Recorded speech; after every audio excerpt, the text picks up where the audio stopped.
नमस्कार, स्वागत है आप सभी का। मैं हूं कृतिका और देश का सबसे भरोसेमंद चैनल डीडी न्यूज पर एक बार फिर से लेकर हाजिर हूं आपका अपना पसंदीदा शो खबरों का सरपंच न्यूज पंच। और इस कार्यक्रम के जरिए हम आप तक हर रोज वो तमाम खबरें पहुंचाते हैं जिन पर रहती है हम सभी की नजर। और आज न्यूज पंच के जरिए जिन प्रमुख खबरों की करने वाले हैं हम बात, जानेंगे लेटेस्ट अपडेट अपने संवाददाताओं से।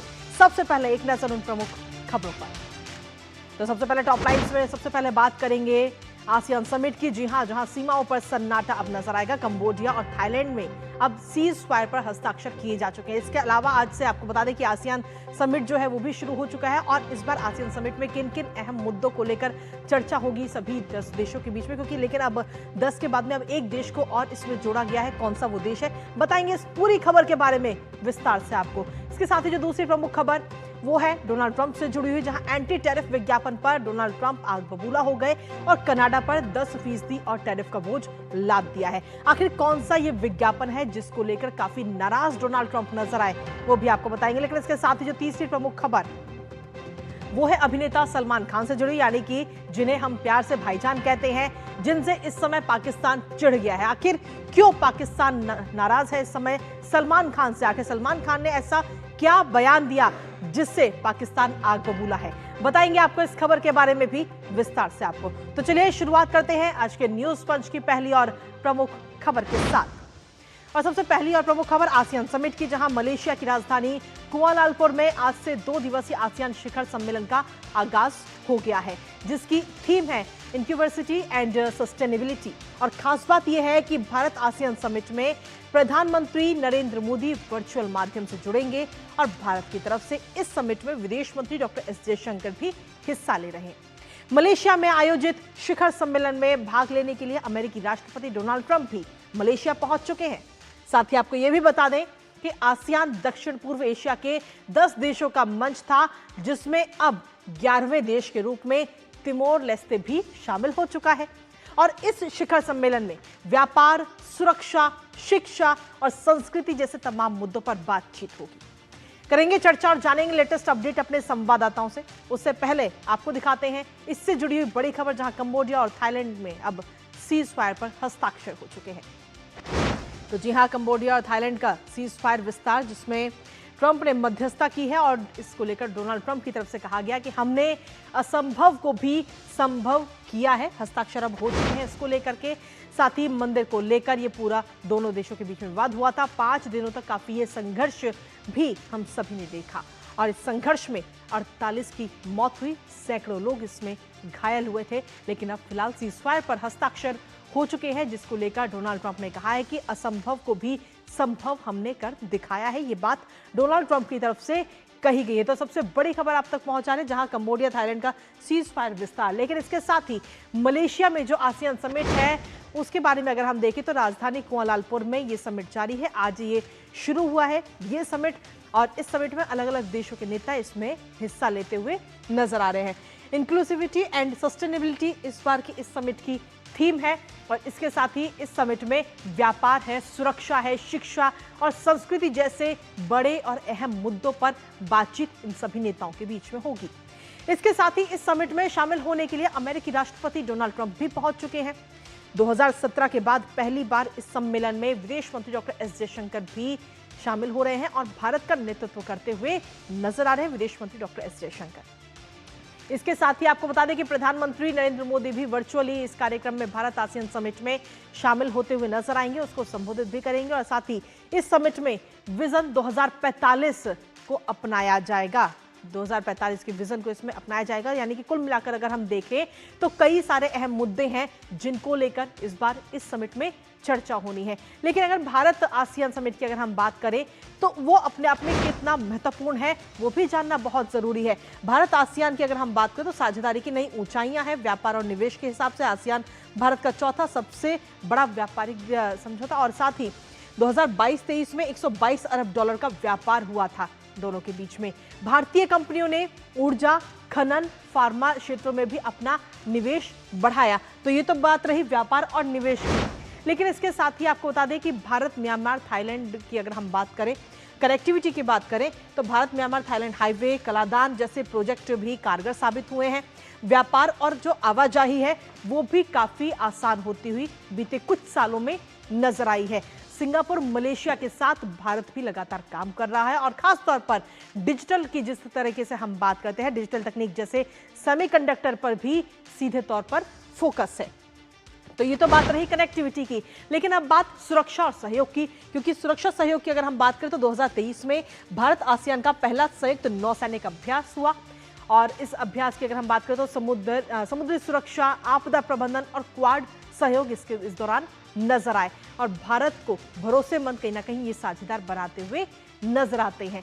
तो ये भारत के लिहाज से कितना महत्वपूर्ण है वो हमने आपको बताया। लेकिन आसियान समिट जो कि आज से शुरू हो चुका है, इस आसियान में आखिर कौन कौन से देश हैं, एक नजर उस पर भी डाल लेते हैं, क्योंकि आसियान में कुल 10 देश हैं। उन 10 देशों की अगर हम बात करें तो ASEAN Brunei, Cambodia, Indonesia, Philippine, Myanmar, Malaysia, Laos, Singapore, Thailand, Vietnam और अब तिमोर लेस्ते भी इसमें अब जुड़ चुका है, वो भी अब शामिल हो चुका है। तिमोर लेस्ते आसियान का 11वां सदस्य देश अब बन चुका है। तो सीधे तौर पर पहले 10 देश थे इसमें और अब 11वां देश भी इसमें शामिल हो चुका है। तिमोर लेस्ते को इसमें अब शामिल किया गया है। हमारे साथ हमारी सहयोगी जेसिका इस वक्त जुड़ रही है, सीधा उनका रुख करेंगे ताजा अपडेट के लिए। जेसिका, सीधे तौर पर अगर हम देखें तो थाईलैंड कंबोडिया शांति समझौते पे सबसे पहले आपसे जानकारी लेना चाहेंगे, क्योंकि इस पे हस्ताक्षर हो चुके हैं और क्या इसे आसियान की एक बड़ी कूटनीतिक सफलता के तौर पर देखा जा सकता है? जेसिका, अमेरिकी राष्ट्रपति डोनाल्ड ट्रंप भी बता चुके हैं मलेशिया में इस आसियान समिट के लिए एक डायलॉग पार्टनर है। अमेरिका जैसे यूरोपियन यूनियन और चाइना और जैसे बाकी कंट्रीज भी हैं, भारत भी एक डायलॉग पार्टनर है। और एक अहम मुद्दा इस आसियान समिट में थाईलैंड कंबोडिया पीस डील को लेकर था, जिस तरीके से उसमें आगे बढ़ना था और क्या क्या कंडीशंस उसमें आती जो दोनों देश को एक्सेप्टेबल होती, जो करंट सिचुएशन है दोनों देशों के बीच में। तो उसके बारे में अभी थोड़ा डिटेल हमें थोड़ी देर में पता चलेगा, जिस हिसाब से हस्ताक्षर होंगे और किस हिसाब से वो नेगोशिएशन टर्म्स अग्री करे जाएंगे दोनों तरफ से। जहां तक की बात करें और अहम मुद्दों के जो आसियान समिट में देखे जा सकते हैं, वो म्यांमार को भी लेकर देखा जा सकता है। 5 पॉइंट कंसेंसस जिसे कहा जाता है, जो आसियान देशों ने एक साथ मिलकर बनाया था म्यांमार से उनकी एक रिलेशनशिप बिल्ड करने के लिए आगे, क्योंकि म्यांमार एक अहम हिस्सा भी है आसियान का। और जहां तक भारत की बात है, भारत के कुल काफी अहम मकसद भी है आसियान देशों के साथ, ना कि ये जो पुरानी लुक ईस्ट पॉलिसी थी वो प्रधानमंत्री नरेंद्र मोदी के द्वारा बदल दी गई एक्ट ईस्ट पॉलिसी के तहत, और इंगेजमेंट भी काफी बढ़ाई गई आसियान देशों के साथ, जो कि कुछ एक दशक पहले उस मोड़ पर नहीं थी जिस मोड़ पर अब देखी जा सकती है। और ये जितने भी दक्षिण पूर्व एशियाई देशों के साथ सुरक्षा की बात करी जाए या व्यापार और जैसे कनेक्टिविटी के बारे में आपने बताया, जो भारत का एक मकसद भी रहा है और एक जरिया रहा है इन देशों के साथ अपना एक साझेदारी आगे बढ़ाने के लिए। और आप देखेंगे भारत ने ये भी एक महत्वपूर्ण बात रखी है आसियान समिट में, ना कि पहली बार पर कई बार, कि क्षेत्रों में शांति और स्थिरता की काफी जरूरत है। और ये भारत बार बार कहता आया है, ना कि सिर्फ आसियान समिट में पर पूर्वी एशियाई देशों को लेकर और एक देश की हुकूमत पर, साउथ चाइना सी जिसे कहते हैं और इंडो पैसिफिक ओशन इनिशिएटिव कहते हैं। भारत ने काफी ऐसे अहम मुद्दों और ऐसे अहम चीजों पर भी काफी कुछ काम करा है पिछले एक दशक में। जी, इस बार के समिट की अगर हम बात करें तो एजेंडे में आखिर कौन कौन से बड़े मुद्दे नजर आ सकते हैं? पहली बात तो डिजिटल कनेक्टिविटी का मुद्दा काफी अहम है इस बार की समिट में। जिस आप देखें जो अब 11 देश हैं आसियान में, उनके लिए कनेक्टिविटी का मुद्दा काफी अहम है। और किस तरीके से आप देखें दुनिया में एक टैरिफ को लेकर भी काफी चर्चा है। और अब अमेरिका के राष्ट्रपति वहां पहुंचे हैं, तो कहा जा रहा है कि शी जिनपिंग यानी कि चाइना के राष्ट्रपति और अमेरिकी राष्ट्रपति के बीच में एक समिट हो सकती है। उसमें भी कई चीजें सामने आएंगी जो कि आसियान देश काफी नजदीकी से देखेंगे, जांचेंगे और अपनी बात भी सामने रखेंगे। क्योंकि जिस तरीके से ग्लोबल ट्रेड ऑर्डर अब बदला है, ऐसी काफी चीजें हैं डिस्कस करने को आसियान देशों के पास। जहां तक देखा जाए, अमेरिकी राष्ट्रपति वहां होंगे और ईयू के रिप्रेजेंटेटिव भी वहां होंगे, चाइना के राष्ट्रपति भी वहां होंगे। तो काफी सारे अहम मुद्दों को लेकर बात की जा सकती है, और जो कनेक्टिविटी है और जो ट्रेड है आसियान देशों के बीच में, उसको कैसे आगे बढ़ाया जा सकता है, इन सब मुद्दों पर चर्चा होगी। बहुत बहुत शुक्रिया जैसिका, तमाम जानकारी हमारे साथ साझा करने के लिए, इस महत्वपूर्ण खबर से जुड़ी हुई। और इसी के साथ चलिए अब न्यूज पंच में अब रुक करेंगे हमारी अगली महत्वपूर्ण खबर का। बॉलीवुड के दबंग सलमान खान के एक बयान से इन दिनों जहां पाकिस्तान बुरी तरह से झल्लाया हुआ है, तो वहीं बलूचिस्तानियों में जश्न का माहौल है। अब आप सोच रहे होंगे कि भला ऐसा क्या हुआ कि सलमान खान से पाकिस्तान नाराज हो गए, और ऐसा सलमान खान ने क्या कह दिया जो बलूच लोग सलमान का शुक्रिया भी अदा कर रहे हैं। दरअसल आपको बता दें कि हाल ही में सऊदी अरब में एक कार्यक्रम को संबोधित करते हुए सलमान खान ने बलूचिस्तान को पाकिस्तान से अलग एक देश के रूप में उल्लेख किया, जिसके बाद पाकिस्तान सरकार तिलमिला उठी है और सलमान के खिलाफ कदम उठाते हुए आतंकी घोषित कर दिया गया है। करेंगे चर्चा इस पूरी खबर को लेकर अपने संवाददाता से, जानेंगे लेटेस्ट अपडेट, लेकिन उससे पहले आपको दिखाते हैं सलमान से चिढ़ा पाकिस्तान, बलूचिस्तान पर सलमान का जो बयान। तो सीधे तौर पर अगर हम देखें तो भाईजान पर पाकिस्तान इस समय सबसे ज्यादा गुस्सा नजर आ रहा है पाकिस्तान, और एंटी टेररिज्म एक्ट के तहत एक्शन पाकिस्तान की तरफ से लिया गया है। सलमान खान के खिलाफ ये एक्शन लिया गया। दरअसल हाल ही में एक कार्यक्रम को संबोधित करने के लिए सऊदी अरब पहुंचे थे सलमान खान, जहां पर एक शो में शामिल हुए और वहां पर बलूचिस्तान पर उन्होंने एक बयान दिया, और एकदम साधारण सा वो बयान उन्होंने दिया था, जिसमें बलूचिस्तान को उन्होंने अलग देश बता दिया। उन्होंने बलूचिस्तान का नाम लिया, पाकिस्तान का नाम लिया, अफगानिस्तान का नाम लिया, और अब इसी बात से पाकिस्तान हो गया नाराज कि आखिर बलूचिस्तान को क्यों अलग देश के तौर पे दिखाया गया। इस बयान से ही पाकिस्तान में काफी नाराजगी है, और पाकिस्तान का जो गृह मंत्रालय है, गृह मंत्रालय की तरफ से ये नोटिफिकेशन जारी किया गया। 4th शेड्यूल सूची में सलमान खान को शामिल कर दिया गया है, और बलूचिस्तान के जो अलगाववादी नेता हैं वो सलमान खान के इस बयान से काफी खुश हैं।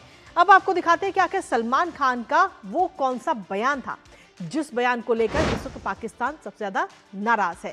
दरअसल सलमान खान ने इस कार्यक्रम को संबोधित करते हुए कहा था कि ये बलूचिस्तान के लोग हैं, अफगानिस्तान के लोग हैं, पाकिस्तान के लोग हैं, हर कोई सऊदी अरब में मेहनत से काम कर रहा है। अब इस बयान को अगर हम ऊपरी तौर पर देखें तो कुछ गलत नहीं है, लेकिन पाकिस्तान को इस बयान से नाराजगी इस बात पे है कि आखिर बलूचिस्तान को पाकिस्तान से अलग क्यों दिखाया गया है। सिर्फ इतनी सी बात पर ही सलमान खान को आतंकी घोषित पाकिस्तान की तरफ से कर दिया गया है। तो हालांकि इस पूरे मामले को लेकर देखें तो अभी तक सलमान खान की तरफ से या उनकी टीम की तरफ से किसी प्रकार की कोई प्रतिक्रिया अभी तक सामने नहीं आई है। हालांकि इस खबर पर नजर हम लगातार बनाए रखेंगे। इसी के साथ चलिए अब रुक कर लेते हैं हमारी अगली महत्वपूर्ण खबर का, और आपको बता दें कि अगली महत्वपूर्ण खबर अमेरिका और कनाडा से जुड़ी हुई, जहां अब ट्रेड वॉर और तेज होता हुआ नजर आ रहा है, और इस घमासान को कनाडा के टैरिफ विज्ञापन ने और अब तूल दे दिया है, जिसके बाद अमेरिकी राष्ट्रपति डोनाल्ड ट्रंप ने कनाडा के साथ सभी व्यापार वार्ताओं को खत्म करने की घोषणा कर दी। तो वहीं अब रोनाल्ड रीगन के बयान वाले विवादित टैरिफ विज्ञापन को नहीं हटाने पर डोनाल्ड ट्रंप आग बबूला हो गए, और उन्होंने 10% अतिरिक्त टैरिफ की घोषणा कर दी कनाडा के ऊपर। दरअसल इस विज्ञापन की अगर हम बात करें तो इस विज्ञापन में पूर्व राष्ट्रपति और रिपब्लिकन आइकन रोनाल्ड रीगन की एक वीडियो क्लिप दिखाई गई, जिसमें उन्होंने कहा था कि टैरिफ व्यापार युद्ध और आर्थिक संकट का कारण बनते हैं। अब डोनाल्ड ट्रंप ने इसे गलत और भ्रामक बताया, और इसके जवाब में बड़ा कदम उठाते हुए 10% और अतिरिक्त टैक्स का बोझ, टैरिफ का बोझ कनाडा पर लाद दिया है। ऐसी स्थिति में डोनाल्ड ट्रंप की इस टैरिफ वृद्धि से अमेरिका और कनाडा के बीच व्यापारिक तनाव अब और आगे आने वाले समय में बढ़ते हुए भी नजर आ सकते हैं, क्योंकि कनाडा अमेरिका का दूसरा सबसे बड़ा व्यापारिक साझेदार है। करेंगे चर्चा अपने संवाददाता से, उससे पहले आपको दिखाते हैं एंटी टैरिफ विज्ञापन पर आग बबूला हुए डोनाल्ड ट्रंप। तो कनाडा के खिलाफ ये एक्शन लिया गया, और एंटी टैरिफ विज्ञापन पर डोनाल्ड ट्रंप आग बबूला होते हुए नजर आए। कनाडा के विज्ञापन पर डोनाल्ड ट्रंप नाराज होते हुए नजर आए हैं। रीगन के भाषण वाला ये विज्ञापन था, जिस पर काफी हंगामा भी मचा और नाराजगी उन्होंने जाहिर की है, और जब ये विज्ञापन नहीं हटाया गया तो 10% अतिरिक्त इंपोर्ट टैरिफ लगाने का ऐलान डोनाल्ड ट्रंप ने कर दिया है कनाडा के ऊपर 10% अतिरिक्त टैरिफ का। और साथ ही दोनों देशों के बीच व्यापार वार्ताएं भी रोकी हुई हैं। कनाडा पर अगर हम बात करें तो पहले से ही 35% टैरिफ लागू है, लेकिन अब 10% और लगने के बाद में कनाडा के ऊपर 45% टैरिफ का ये बोझ। तो ट्रंप के इस फैसले के बाद में अब कुल टैरिफ की अगर हम बात करें तो वो 45% हो चुका है। लेकिन इसके साथ ही टैरिफ एडवर्टाइजमेंट पर ट्रंप का जो पोस्ट है, ट्रंप ने क्या कुछ कहा है, एक बार वो भी आपको बताते हैं।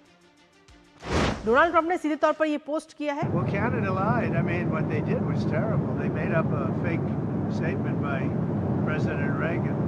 Reagan was a big supporter of tariffs when needed, and we need tariffs for national security, and they totally turned it around because they're getting hurt by tariffs and we're gaining by tariffs. They've used tariffs on us when we had different presidents very successfully, and they've taken a lot of money out of our country, and now we're taking it all back.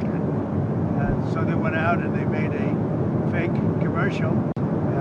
We're in very good shape with that, but they took a commercial saying the exact opposite, Canada. So I'm very disappointed in Canada. They lied. I mean, it was a fraud what they did. तो सीधे तौर पर जो ये विज्ञापन था, उस विज्ञापन को लेकर डोनाल्ड ट्रंप ने सीधे तौर पर नाराजगी और कनाडा के ऊपर लाद दिया 10% अतिरिक्त टैक्स और टैरिफ, और इसके बाद में अब टैरिफ हो चुका है कनाडा के ऊपर 45%। विज्ञापन आखिर क्यों टैरिफ की वजह बना है, एक नजर उस पर भी डाल देते हैं, क्योंकि कनाडा की तरफ से जो विज्ञापन दिखाया गया वो एंटी टैरिफ विज्ञापन था, और इस विज्ञापन में पूर्व राष्ट्रपति रीगन के भाषण का जिक्र इसमें किया गया है। इसके साथ ही रीगन ने इस भाषण में दिखाया गया कि रीगन ने टैरिफ की आलोचना की थी, क्योंकि डोनाल्ड ट्रंप की अगर हम बात करें तो लगातार जब से उन्होंने पदभार ग्रहण किया है तब से लगातार एक के बाद एक देशों पर वो टैरिफ लगाते रहे हैं। इसके साथ ही इस भाषण में यह भी दिखाया गया कि टैरिफ की वजह से नौकरियां खत्म होती हैं, रीगन की तरफ से ये दिखाया गया। ट्रंप के अनुसार विज्ञापन में जो तथ्य दिखाए गए वो गलत थे। आपको बता दें कि रीगन जो है 1981 से लेकर के 89 तक अमेरिका के राष्ट्रपति रहे थे, जिसका ये बयान, जिनके ये पूरा विज्ञापन दिखाया गया कनाडा की तरफ से, जिस पर डोनाल्ड ट्रंप ने नाराजगी भी जाहिर की है। हमारे साथ हमारे सहयोगी अखिलेश सुमन इस वक्त जुड़ गए हैं, ताजा अपडेट के साथ सीधा उनका रुख करते हैं। अखिलेश, आखिर कनाडा के इस विज्ञापन में ऐसा क्या था जिसने अमेरिकी डोनाल्ड ट्रंप को इतना नाराज कर दिया कि 10% अतिरिक्त टैरिफ उन्होंने लगा दिया? देखिए, कनाडा में ओंटारियो के जो प्रीमियर हैं, उन्होंने, जो मिस्टर फोर्ड, उन्होंने एक खास रणनीति के तहत ये विज्ञापन जारी किया था। वो रणनीति ये थी कि वो अमेरिका के नागरिकों को इस बात के लिए कह सकते हैं कि एनलाइटन करें, यह जो टैरिफ डोनाल्ड ट्रंप ने लगाया है, उस टैरिफ से अमेरिका के लोगों को नुकसान हो रहा है, वहाँ की कीमतें बढ़ रही है, वहाँ अर्थव्यवस्था को मार पड़ रही है। तो उसका उद्देश्य ये था कि रिपब्लिकन पार्टी पे एक दबाव बने, जो मागा ग्रुप है उस पर एक दबाव बने, और डोनाल्ड ट्रंप पे अंत में वो दबाव बनाए कि आपके इन कारनामों से, आपके इन बढ़े हुए टैरिफ से जो है हमारी अर्थव्यवस्था, मतलब अमेरिका की अर्थव्यवस्था को ही नुकसान हो रहा है। तो यही उद्देश्य था इस ओंटारियो के जो प्रीमियर मिस्टर फोर्ड थे। तो डोनाल्ड ट्रंप का को निश्चित तौर पर यह एक बहुत ही कह सकते हैं कि परेशान करने वाली बात थी, क्योंकि वही मागा ग्रुप जो कह सकते हैं कि अमेरिका का एक कंजर्वेटिव, सबसे कंजर्वेटिव खेमा है, जो कि चाहता है कि अमेरिका की सुप्रीमेसी एक नए तरीके से दुनिया में स्थापित हो, जबकि दुनिया मल्टीपोलर होती जा रही है। तो मुझे लगता है कि डोनाल्ड ट्रंप काफी परेशान हुए, और यह परेशानी बनी कि उन्होंने कनाडा पर 10% टैरिफ का हवाला दे दिया। अब डोनाल्ड ट्रंप का तर्क ये है कि रोनाल्ड रीगन, जो रिपब्लिकन पार्टी के कह सकते हैं कि सबसे बड़े नेताओं में से एक माने जाते हैं, वो 8 साल लगातार वहां के राष्ट्रपति बने, उनका ये भी कहना था कि जो टैरिफ है वो राष्ट्रीय सुरक्षा की जरूरतों को पूरा करने के लिए या अर्थव्यवस्था की जरूरतों को पूरा करने के लिए टैरिफ लगाया जा सकता है। तो अमेरिका, डोनाल्ड ट्रंप का यह लाइन है, उधर प्रीमियर है, उन्होंने दूसरी लाइन ली है। निश्चित तौर पे एक ही भाषण में दोनों बातें होती है। जब कोई बड़ा आदमी, बड़ा नेता भाषण देता है तो दोनों तरफ की बातें करता है, दोनों आयाम पे, एक ही चीज के दोनों आयाम पे करता है। तो इनका, ट्रंप का कहना है कि आपने अनुमति नहीं ली है रोनाल्ड रीगन फाउंडेशन से, और आपने बिना अनुमति के एक खास हिस्से को लगाकर आपने विज्ञापन में डाल दिया है, जबकि उसका जो दूसरा हिस्सा था उसको आपने नहीं डाला है। तो एक संतुलित वो भाषण नहीं है रोनाल्ड रीगन का। तो इसी वजह से डोनाल्ड ट्रंप काफी परेशान है और उनको यह लग रहा है कि कहीं ये बात अमेरिकी लोगों को पसंद आने लगी या उनको समझ में आने लगा कि वहां चीजें महंगी हो रही है, उनके टैरिफ के कारण उनकी अर्थव्यवस्था को नुकसान हो रहा है या रोजगार में कमी आएगी, तो निश्चित तौर पर डोनाल्ड ट्रंप के लिए काफी परेशानी का सबब बनेगा। उनकी लोकप्रियता में गिरावट आएगी और उसके बाद 3 साल के बाद 3.5 साल के बाद जब चुनाव होंगे अगले राष्ट्रपति का, तो उस समय उनकी पार्टी को झटका लग सकता है। जी बिल्कुल, लेकिन इसके साथ ही अखिलेश अगर हम देखें तो डोनाल्ड ट्रंप ने जो ये 10% अतिरिक्त टैरिफ की घोषणा की है, उसके बाद अब अमेरिका और कनाडा के बीच में जो व्यापारिक समीकरण है उस पर इसका क्या कुछ असर पड़ सकता है? बिल्कुल असर पड़ेगा, क्योंकि देखिए डोनाल्ड ट्रंप ने एक चतुराई का काम ये कर रखा है पहले से ही कि जो खाने पीने की चीजें हैं उन पे उनको इस टैरिफ से अलग रखा है ताकि अमेरिका के लोगों को कनाडा से जो खाने पीने के सामान आते हैं उस पर असर न पड़े। लेकिन कनाडा ने जो वहां से जो शराब आती है अमेरिकी से, उन शराब पे उन्होंने इंपोर्ट ड्यूटी बढ़ा दिया है और कनाडा में एक तरीके का माहौल बना हुआ है, एंटी अमेरिकन माहौल। लोग अमेरिका की चीजों को छोड़ने की, त्याग करने की, बैकआउट करने की मानसिकता में आ गए हैं। तो यह निश्चित तौर पे अमेरिका के लिए और खास करके डोनाल्ड ट्रंप की जो अर्थव्यवस्था की जो पूरी नीति है उस नीति के लिए घातक साबित होगी, क्योंकि जिन कारणों से वे टैरिफ लगा रहे हैं अगर वही कारण उसे हतोत्साहित होते हैं अपनी ट्रेजरी के में इमदाद बढ़ाने के लिए, पैसे बढ़ाने के लिए अगर वो कर रहे हैं और उससे ज्यादा नुकसान होगा अमेरिकी जनता को, तो निश्चित तौर पर काउंटर प्रोडक्टिव है और इसीलिए मुझे लगता है कि व्यापार पर निश्चित तौर पर असर पड़ेगा, क्योंकि कनाडा एक स्टील और एल्यूमिनियम का काफी एक्सपोर्ट करता है अमेरिका में और ये जो 10% और एक्स्ट्रा टैरिफ लगाया है इन्होंने, तो उससे उस एक्सपोर्ट पे काफी असर पड़ेगा और कनाडा की जो अर्थव्यवस्था है इस पे असर पड़ेगा। इसलिए आपने देखा होगा कि कनाडा के जो प्रधानमंत्री हैं मार्क कार्नी, उन्होंने कहा है कि हम एशिया के और अफ्रीका के देशों के साथ अपने संबंध और बढ़ाएंगे, व्यापारिक संबंध और बढ़ाएंगे। तो निश्चित तौर पर कनाडा भी खोज रहा है कि अन्य जगहों पे क्या निर्यात की स्थिति बन सकती है, उस स्थिति को करें, क्योंकि जो अमेरिका की स्थिति है, जो डोनाल्ड ट्रंप की मानसिकता है, उस मानसिकता में पता नहीं है कब क्या घोषणाएं करेंगे, कोई समझ नहीं पा रहा है। तो स्टेबल इकोनॉमी के लिए कनाडा भी चाह रहा है कि दूसरा कोई रास्ता खोजे, दूसरे ऐसे देश खोजे जहां पे वो निर्यात कर सकते हैं। जी इसके साथ ही अखिलेश, क्या अभी तक कनाडा की ओर से इस नए टैरिफ पर किसी प्रकार की कोई जवाबी कार्रवाई या किसी भी प्रकार का कोई बयान सामने आया है कनाडा की तरफ से? हाँ, देखिए मार्क कार्नी ने कहा था निश्चित तौर पे कि ठीक है, हम इंतजार करेंगे, जब अमेरिका चाहेगा तब हम उसे व्यापार करेंगे, अब हम अपनी तरफ से कोई इनिशिएटिव नहीं लेने जा रहे हैं। दूसरी तरफ उन्होंने यह कहा कि हम दुनिया के अन्य देशों के साथ आयात निर्यात बढ़ाने पर बात करेंगे। तो निश्चित तौर पे एक जवाब आ रहा है कनाडा की तरफ से कि डोनाल्ड ट्रंप जो कर रहे हैं, डोनाल्ड ट्रंप एक तरफा कार्रवाइयां कर रहे हैं, अपने मन की कर रहे हैं और हालांकि मार्क कार्नी और डोनाल्ड ट्रंप दोनों इस समय मलेशिया की राजधानी कुआलालंपुर में है। डोनाल्ड ट्रंप ने कहा है कि मैं मार्क कार्नी से नहीं मिलूंगा। मार्क कार्नी भी अभी चुप बैठे हुए हैं, उनको भी कुछ बोलना लगता है कि उचित नहीं लग रहा है लेकिन निश्चित तौर पे जब गाला डिनर होगा, गाला डिनर में सारे जो राजनेता होते हैं वो मिलते हैं एक साथ, तो उस गाला डिनर में अगर आमने सामने की मुलाकात होती है, अगर अनस्ट्रक्चर्ड भी मुलाकात होती है, निश्चित तौर पे ये बिल्कुल देखने वाली बात होगी कि क्या प्रतिक्रिया होती है डोनाल्ड ट्रंप की और मार्क कार्नी की। लेकिन डोनाल्ड ट्रंप अभी जो अभिभूत है, स्व अभिभूत है, अभी वो थाईलैंड और कैम्बोडिया के बीच समझौता कराने को लेकर काफी अभिभूत है। दूसरी तरफ वो चीन के राष्ट्रपति शी जिनपिंग के साथ मिलने के लिए काफी उत्सुक है कि वो दक्षिण कोरिया जब जाएंगे यहाँ से तो दक्षिण कोरिया में कोई करेंगे। तो अभी मुझे नहीं लगता कि मार्क कार्नी के साथ कोई बहुत ही सकारात्मक स्थिति बन पाएगी डोनाल्ड ट्रंप के साथ। जी, अमेरिका और कनाडा की अगर आपसी रिश्तों की हम बात करें तो क्या आगे उम्मीद की जा सकती है कि जो मतभेद हैं वो सुलझ पाएंगे आगे आने वाले समय में, या इसी तरीके से मतभेद बढ़ेंगे? देखिए, जो कहते हैं कि बॉल अभी कोर्ट में है अमेरिका के और खास करके डोनाल्ड ट्रंप के कि अमेरिका और कनाडा की अर्थव्यवस्थाएं बिल्कुल ऐसी मिली-जुली रही है। दुनिया का एक कह सकते हैं कि सबसे बड़ा खुला बॉर्डर माना जाता है अमेरिका और कनाडा के बॉर्डर को, और व्यवहारिक रूप से कहें तो अमेरिका और कनाडा जो है एक देश की तरह काम करते रहे, एक मित्रवत, बहुत ही मित्रवत देश की काम करते रहे कि कनाडा के लोगों को अमेरिका जाने के लिए वीजा नहीं लेना पड़ेगा, अमेरिका के लोगों को कनाडा जाने के लिए वीजा नहीं लेना पड़ेगा। इस तरह का खुला बॉर्डर अमेरिका और कनाडा के बीच में व्यवस्था है। अमेरिका के आधे सामान कहीं कनाडा में बनते हैं, कुछ सामान अमेरिका में बनते हैं कनाडा के। उसके बाद कनाडा, अमेरिका और मेक्सिको के बीच में भी एक कॉरिडोर है, जो उस कॉरिडोर में जो सामान बनते हैं उनमें टैरिफ कोई नहीं लगाया जाता, टैक्स फ्री होता है। तो ये जो संबंध है, ये संबंध काफी पुराने संबंध है और काफी सोच समझ के अमेरिका और कनाडा के लोगों ने ये संबंध बनाए थे, विकसित किया था इन्होंने, और इस रूप में कनाडा भी आगे बढ़ रहा था, अमेरिका की भी जरूरतें पूरी हो रही थी। कनाडा को माना जा रहा था कि जो लोग कनाडा में अनुसंधान नहीं करते, वो जो लोग अमेरिका में नहीं करते, वो कनाडा में आकर अनुसंधान करते हैं। तो एक बहुत ही सप्लीमेंट्री कॉम्प्लीमेंट्री इकोनॉमी कनाडा और अमेरिका की थी।